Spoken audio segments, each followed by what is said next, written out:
தீபத்யாதி குணார்ணவம் யதீந்திர பிரவணம் வந்தே ரம்யஜா மாதனம் முனிம் லக்ஷ்மீரா சமாரம்பாம் நாதயாமன மத்தியமான் அஸ்மதாச்சாரிய பர்யந்தாம் வந்தே குரு பரம்பரா. Ayodhya, மதுராமாயா, Cauchy, காஞ்சி, அவந்திகா என்ற ஸ்லோகத்தில் முத்தி தரும் க்ஷேத்திரம் என்று கூறப்படுவது அயோத்தியை. அது முதலாக இடம்பெறுகிறது. அந்த இடத்திலே சக்கரவர்த்தி திருமன் என்று கூறப்படுகின்ற ராமன் அவதரித்தான். அந்த ஜீவதேசத்திலே ஸ்ரீராம ஜென்ம பூமியிலே ஸ்ரீராமனுக்கு ஒரு பெரிய திருக்கோயில் அமைத்து 22/1/2024 அன்று மகா சம்ரோஷம் நடைபெற உள்ளது. பொதுவாக ஜன்மபூமியிலே பிரதிஷ்டை பண்ணி வழிபடுவது என்பது பொதுவான செயல்தான்.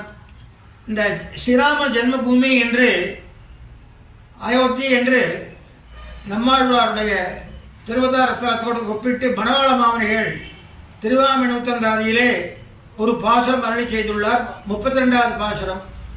அந்த பாசுரத்தில் குருகூரில் வந்தித்த கோ என்று பாசுரம். அதற்கு பிள்ளலகம் செய்ய வியாக்கியானம் அருளி செய்யும் போது ஸ்ரீராம ஜென்மபூமியாகிய அயோத்தியில் அவதரித்தார்க்கு ராமபக்தி அமையமா போலே மணவாள மாமனிகள் அவதரித்த திருக்குறுகூரிலே அவதரித்த நம்மாழ்வார் மேலே பக்தி மிகுந்திருந்தது என்று இந்த ஸ்ரீராம ஜென்மபூமி என்ற சொல்லை அந்த வியாக்கியானத்தில் காட்டியிருக்கிறார்.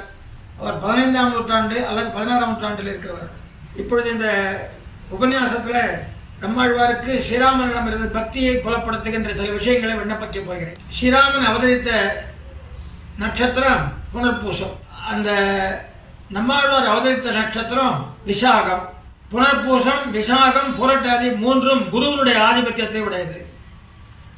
இந்த நட்சத்திரத்தில் அவதரித்தவர்கள் லோகக்ஷேமார்த்தமாக சேதன சம்ரட்சணார்த்தமாகவும் காரியங்களை செய்வார்கள். அதை சக்கரவர்த்தி திருமன் செய்தால் அவருடைய அடியவரான நம்மாழ்வாரும் செய்தார்.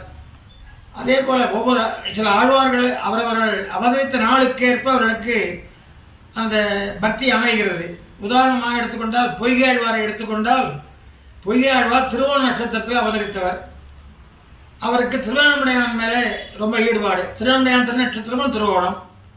அவர் தம்முடைய முதல் திருவந்தாதி ஒரே கிரந்தம் தான் அவர் பண்ணியிருக்கார். அதில் முதல் திருவந்தாதியில் கடைசியில் உளநண்டாய் நன்னஞ்சே உத்தமனன் உளநண்டாய் உள்ளுவோர் உளநண்டாய் வெள்ளத்தின் உள்ளானும் வேங்கடத்து மேயானும் உள்ளத்தின் உள்ளோன் என்னோர் என்று பாடியிருக்கிறார். அதே போல புனர்வசூலியே அவதரித்த குலசேகர ஆழ்வார் சம்ஷேப ராமாயணம் போல 10 பாசுரங்களிலே தில்லைத்திருச்சி திருக்கூடத்து எம்பெருமானை ராமாயணத்தை உள்ளடக்கி அவரை மங்களாசனம் பண்ணியிருக்கிறார். அவரும் புனர்பூசம். அவருக்கு ராமர் பக்தி.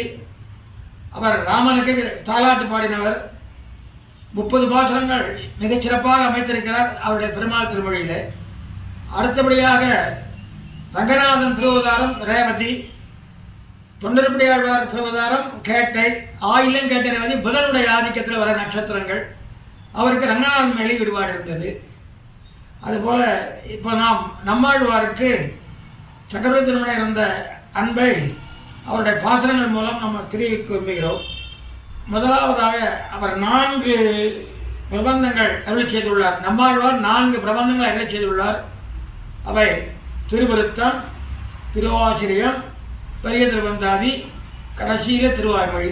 இந்த 4 பாசுரங்களிலே அவர் தன்னுடைய ராமர் மேல் கொண்ட ஈடுபாட்டினை விளக்கி இருக்கிறார். இப்பொழுது அது குறித்து சிறிது பார்ப்போம்.